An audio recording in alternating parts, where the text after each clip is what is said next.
Hi everyone, how you doing? I hope you all had a lovely day yesterday. Today is the 26th of December, Boxing Day. I had a fantastic Christmas with my family. Really, really enjoyed myself. Loads of food, loads of games, real fun, good laugh.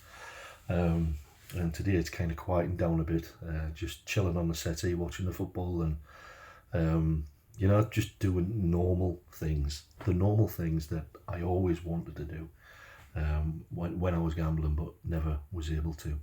And as you know, I'm a former gambling addict. I've got a little bit of time away from gambling at the moment, and my motivation for doing videos is to talk about my experience in the hope that it may offer some benefit to somebody else. I'm not an expert, I'm not a therapist or anything like that. I'm just a guy on the internet talking about his experience of compulsive gambling, but more importantly, talking about my experience of what my day-to-day life is like now. And it's, to be honest, it's not too bad. I've got my daughter here today. My son's happily playing away on his PlayStation. We're all going to sit down and watch some TV this evening, stuff our faces with even more food. And I say this not to wind anybody up who's going through it, but as a way to let you see that it is possible to develop a life and move forward from the pain and misery that gambling addiction brings. I never thought it would be possible. I went for years and years and years constantly trying to figure out how to not gamble. And for me, it was only when I realised I was powerless over gambling, and that my life had become unmanageable, that I realised that I needed to get some power from somewhere. And for me, I went through the whole 12-step program, and it helped me out. Beyond anything that had gone before it. I'd done loads of therapy and things like that. But what I understood was that being powerless over gambling meant I was going to gamble again, whether I liked it or not. And I saw a video online yesterday briefly. I was online just checking videos out, and there was somebody on there who was absolutely heartbroken that they'd gone back to gambling again. And that was my experience, going back again, and just absolutely baffled as to why I was doing it. Why was I destroying my relationships? Why was I destroying my ability to advance in my work? Why did I just destroy everything that was going good for me, pull it all down and just destroy it all through gambling? Why did I do that? It didn't make sense. That I didn't want to do that, but that's what kept on happening because I was powerless to stop it from happening. So with me, when I talk about powerlessness, it's not a weakness. Accepting that we're powerless means that we cannot, of our own power, stop ourselves from going back to gambling. And if we are a gambling addict and we look back over our experience, that should become blatantly obvious. But the thing that I see is people, I've just got to try harder not to do it. But what happens? You try harder not to do it, and because you're powerless to choose whether you do it or not, you end up doing it again, and just going into the cycle just continues and just meshes you up into a whole ball of pain.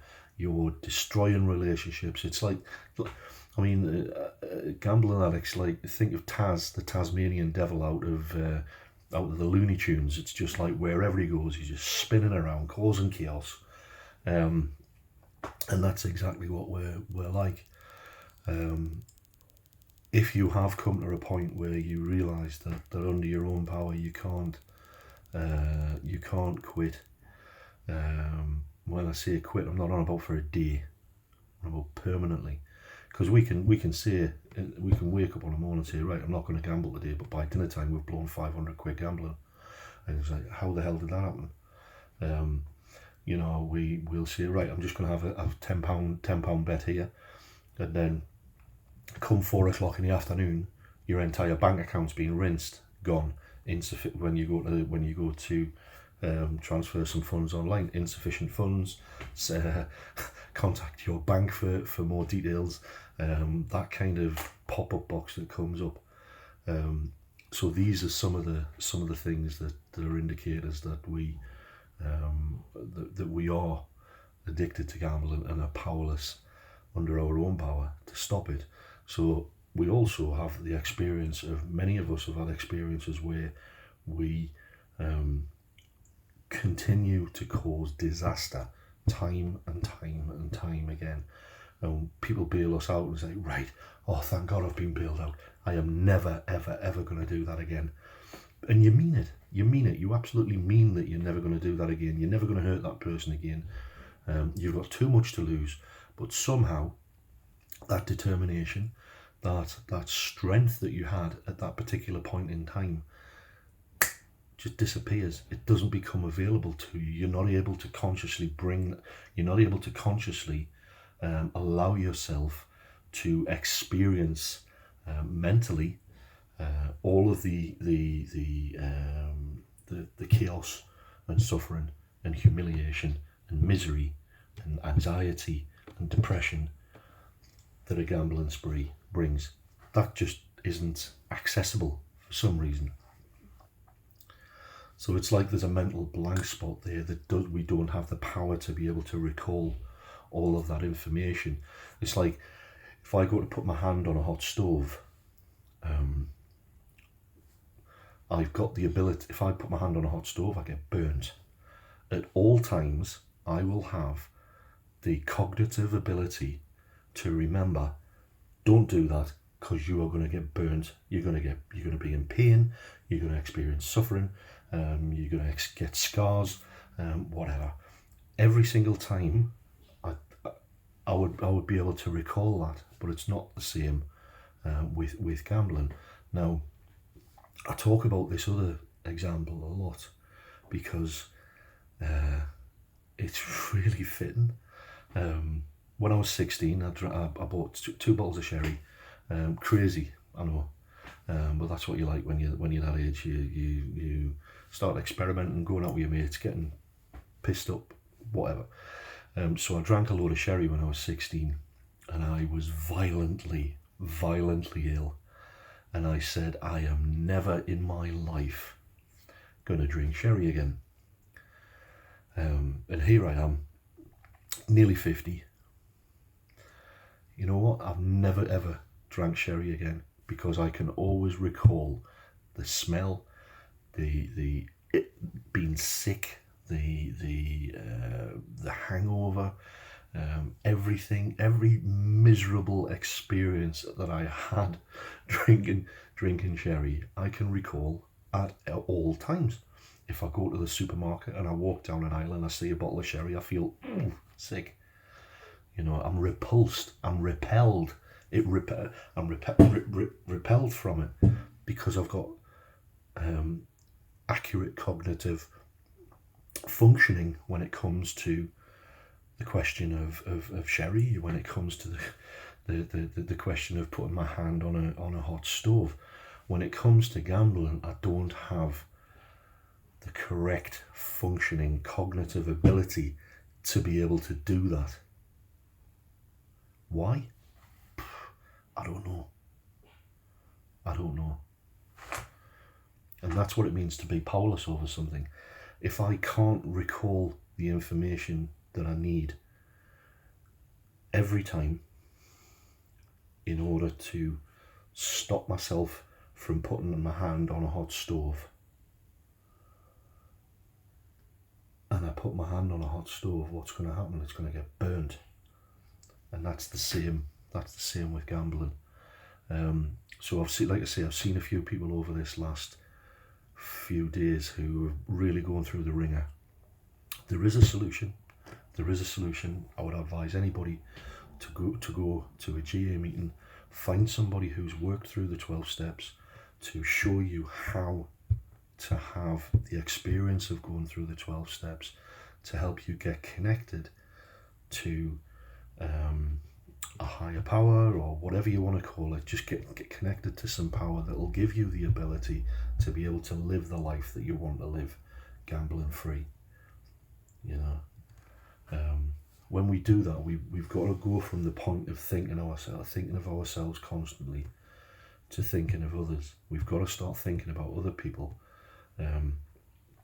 We've got to go through a process of restitution and making amends to the people we've harmed.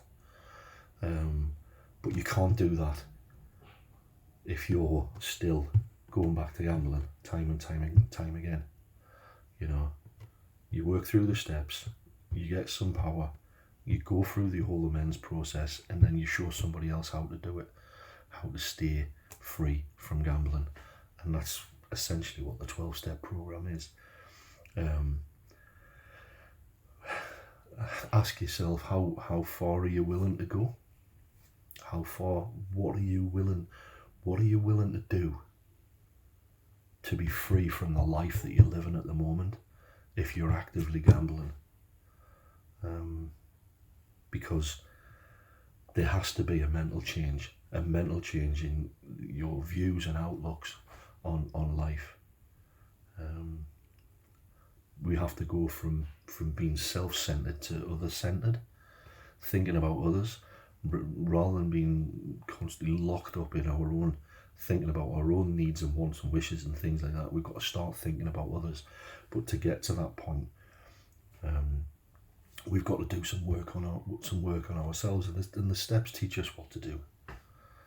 It's a simple process, but a lot of people think, it's not for me. It's not for me, and it's really sad, because the steps will work for anybody. The more hopeless you are, the better. The more hope that, you know. If you're a hopeless case, you know what I mean. It's like, what have you got to lose? Just go through the process. You know what I mean, and prove me wrong. You know, if you think that it won't work for you, go find somebody who'll take you through the process. You know what I mean? Complete the process, and then maintain the experience that you've had through working with other people, doing things like this.